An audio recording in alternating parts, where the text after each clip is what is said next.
We are back, ladies and gentlemen. Honestly, I don't understand. There was supposed to be theme music playing. I know there was supposed to be music playing. For some reason, it's not playing. Anyways, ladies and gentlemen, thank you very much for tuning in tonight here on FPW SuperCard 19. It has been a hell of a show, fans. Already new LCW World Champion Erica Fisher. It's only been a couple of months and already she is the champion. But you know something? During that matchup, there was something I had to mention. The tactic, the strategy that Erica used. I mean, in a way, she was trying to prevent Demi Hendrix from stealing another victory. But at the very tail end, fans, the last like 15-20 minutes of that matchup or so, it was nothing but Erica and Demi. These two wrestlers, I'm telling you, man, they're gonna meet in the ring at some point down the road. I don't know when, but it's gonna happen. But right now, ladies and gentlemen, standing ovation for the Wrestling Dynasty. All three are here. Tyson Kidd to the left, Drewnior to the right, and I would say the Joker is right in the middle of them. Terrible pun, I know, it's awful. Twiggy is back. Ladies and gentlemen, make note of it. Twiggy hasn't been on the scene for the last 9 to 10 months out of this entire year. And last month, ladies and gentlemen, at Death Row, before the show could even go on the air, that's a hell of a glitch right there. That is a very terrible glitch. That hoodie is way overlapping. Anyways, Twiggy had assaulted Jesse the Hand Beaudoin, preventing Jesse from competing for the ECW World Tag Team titles. That changed everything, allowing the Super Squad to win the belt. And now, fans, Fortune Enterprises now won those same titles the Superbad Boys had once upon a time. Well, now, ladies and gentlemen, let's just take a different approach here tonight in our show. This is like a Survivor Series type match, and I say Survivor Series because this is the month that usually the WWE puts on one of their big 4 pay-per-view events, the Survivor Series. In this case here, ladies and gentlemen, celebrating 30 years of The Undertaker. It's available online. I think you can watch the matches on Daily Motion. I'm not quite sure. But the bottom line is that last night was an historic night for WWE. An historic night for all wrestling fans, especially me. So I've been watching The Undertaker at the age of 5 years old. 5 years old, ladies and gentlemen. I'm just a kid in kindergarten. And heck, I can even remember my first actual living memory. I saw The Undertaker live in 1992. I saw him again in 1997. 96 maybe? 96, 97? I saw him again in 2003 as the American Badass. And I still haven't forgotten the first major feud I saw him in, which was against the Ultimate Warrior. Because I had an Ultimate Warrior wrestling buddy, and I loved that thing. I used to pound on that crap for like day in and day out, you know. And then all of a sudden, I see this like scary Frankenstein in black, who comes out of a casket and then puts the Ultimate Warrior in a Ultimate Warrior casket. Do you remember that? Oh, see, man, I remember that so clear. But that was one of the first times. I remember he locked him in there and he couldn't breathe anymore. And I was like, holy cow, man, this is real. This is some serious shit. Anyways, I'm digressing, fans. But point is that was an historic night. And tonight, fans, so far has been a very historic night because we just saw the crowning of a new ECW World Heavyweight Champion, ECW World Tag Team Champions, and LCW World Champion. Incredible night. Congratulations to every performer tonight, winners and losers. The show is not over yet, fans. We still have tables, ladders, and chairs coming up, and still to come. Universal Championship title, Joe Bruiser and Brandon Wolf. We heard backstage from Rick Rocker and the perspective that we have seen that Brandon Wolf is trying to portray here. And the thing is that Brandon is 100% accurate. He won the title 2 times. He has beaten a lot of athletes. He has conquered most obstacles that anybody can in a span of a year or 2. Debuted back in April 2015. I still haven't forgotten his first match ever against the Black Ninja. The very same that will be competing tonight with Shaolin or Hakushi. You know, Brandon Wolf also captured, the attention from a lot of audiences, from a lot of members of his family, the members of his community. And honestly, a lot has changed. A lot has changed in this young man. I mean, he wrestles like all over the US. Brandon Wolf is he's something else, fans. I'm telling you, man. This bright young man, far from his 30s. He's not even close to being 30 yet, and already like a sensational athlete, a terrific performer as a singles competitor or a tag team competitor. We know that he was teaming up with Speedball Mike Bailey as the Night Stars, and they won the FPW Tornado Tag Team titles. So there you go. Brandon Wolf has been Universal Champion, Tornado Tag Team Champion. He's the current AWA World Heavyweight Champion. And hell, he's even the 2020 Young Lions Gauntlet Champion. Quite the accomplishment, fans. I'm telling you. Brandon Wolf is going all the way to the top. For all we know, Brandon might actually win the Universal Championship title, a title he never lost. It's incredible. We already talked about the first time he lost the belt. The second time he lost the title was to Kenan Jackson Jr. Unfortunately, was unable to compete due to the COVID conditions. He doesn't want to take a risk. He was supposed to compete in the Gauntlet for the Gold, but it was replaced by King Matrick. So, hats off to Kenan Jackson Jr. for staying safe. We all understand that our health is the most important thing in the world. So we have to keep track of that, But yes, ladies and gentlemen, Kenan Jackson Jr.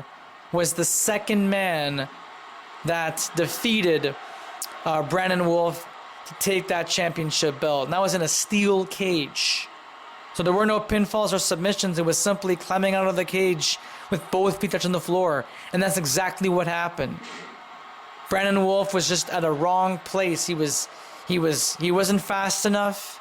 He could not take Kenan Jackson Jr. off that cage.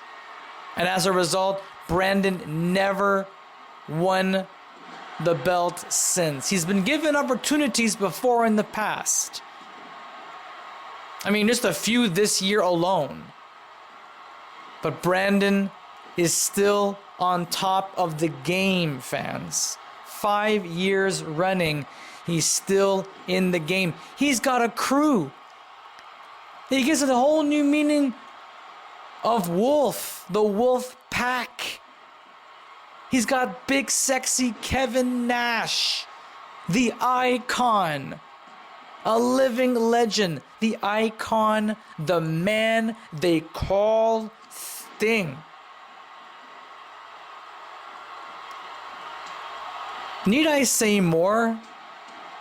If Brandon Wolf wins tonight, if he wins the Universal Championship belt, I'm telling you right now, there's going to be a victory party. And you know what? It's not even Christmas yet, and it's just Monday. The weekend just ended, and I have a feeling that there's going to be a party should Brandon win. Who knows, fans? So far, he's got a hell of an obstacle right now with Joe Bruiser, who is brand new on the scene. He started out his career here on May 28th, aka Seth Rollins' birthday. Fun fact. I have a WWE calendar, so I know. And, I mean, huge story for Joe Bruiser. I mean, I didn't think that he was ever going to make a scene here in FPW, and the fact that he won an ultimate tournament of 32 or 36, I think it was actually 32 superstars, folks. 32 superstars, and Diamond Dallas Page was technically the original winner of that tournament, but though he kept the trophy, he gave the contract to Joe Bruiser to sign. And as a result, we have the papers, we have the documentation. For up to 1 year, Joe Bruiser is going to be wrestling here with us. That means that as of May 2021, his contract here in FPW will be expired. That's the way it is. And Joe Bruiser, already the best superstar to date. Even better than Horvath. And Joe Bruiser proved it at Coastal Clash back in July. And you know, that match alone at Coastal Clash, I still haven't forgot it. Triple threat. You know, Shane Gordon was included in that match. And to be honest, it was supposed to be just a singles match. Joe Bruiser. I mean, not even Joe Bruiser. It was supposed to be Shane Gordon versus Horvath. That's what the main event would have been. Or Brandon Wolf versus Shane Gordon. But Joe Bruiser made his pay-per-view debut. The championship committee has made that match happen. Included Joe Bruiser in, making it a triple threat match. But you know, made it work. It actually worked out for the best. It was quite the most entertaining and most anticipated matchup. A very story-driven match. It still affects me to this very day. It actually affects the whole championship reign. The timeline. The historic value of the Universal Championship. Everything changed after War of Champions. Everything changed this past summer. And now that we're entering Christmas time, boy, has time flown by. And now, fans, we're nearing the end of the road. We're getting closer and closer. Day by day, we're getting closer to the anticipated pay-per-view of the year. The WrestleMania of eFeds. The Super Bowl of CAW. I'm talking about Blood, Sweat, and Tears, fans. Which, by the way, at some point, we will be making an announcement regarding the date, the venue, even some of the matches that are going to be happening at the pay-per-view. We're going to be announcing it before the night ends. So stay with us, fans. Stay with us.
All right, ladies and gentlemen, about 16 and a half minutes remaining on the clock here.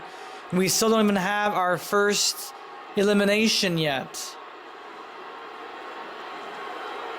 I wish this was actually I wish we could have a 4-on-4 elimination match. That way it could feel like an actual Survivor Series match, because it used to be 4-on-4.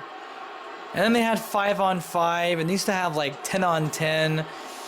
And there was even a 3-on-3 Survivor Series match. That was actually a thing.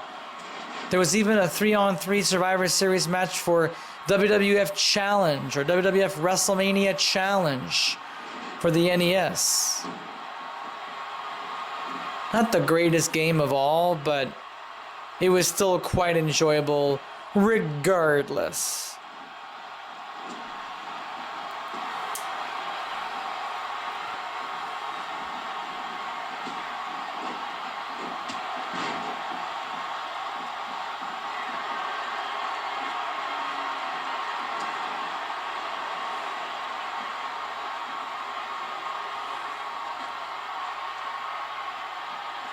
Oh, silent but deadly.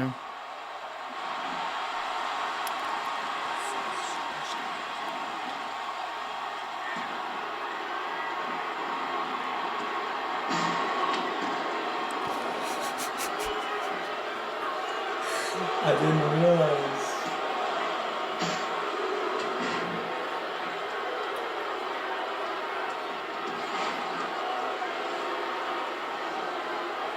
You better get out of there.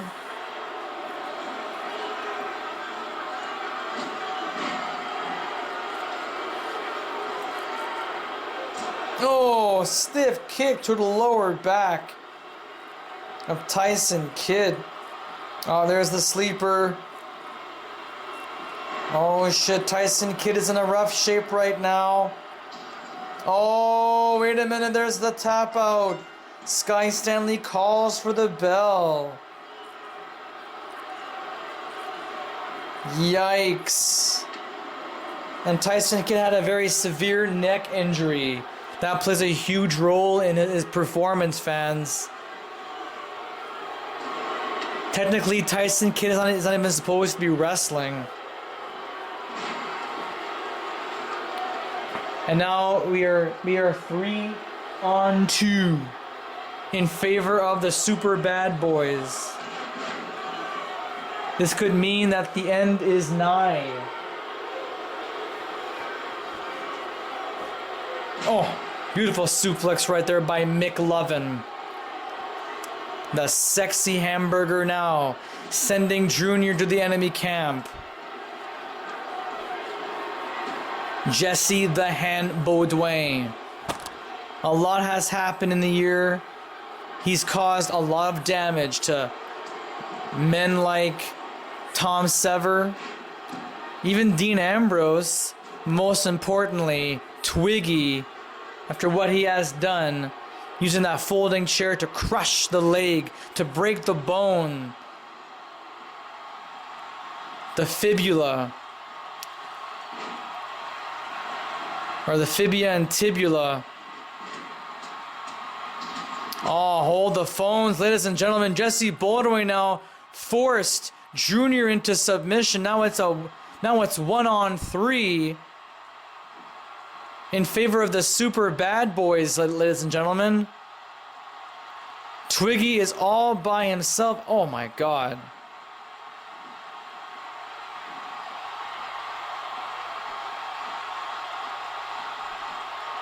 Oh, beautiful enziguri kick.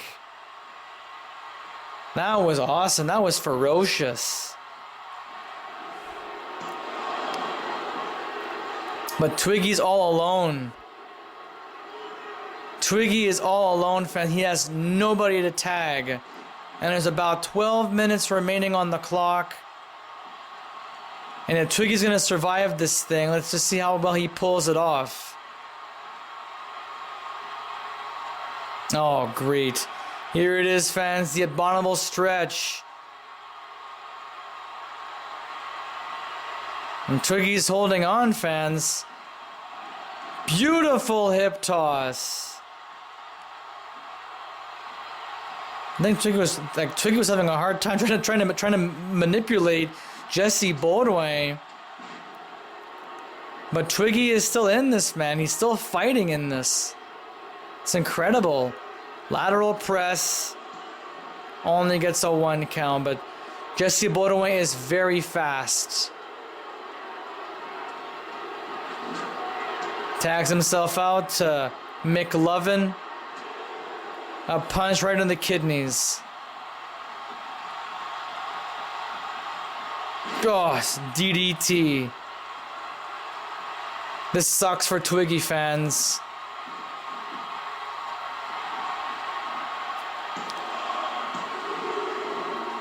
Kicks out at 2.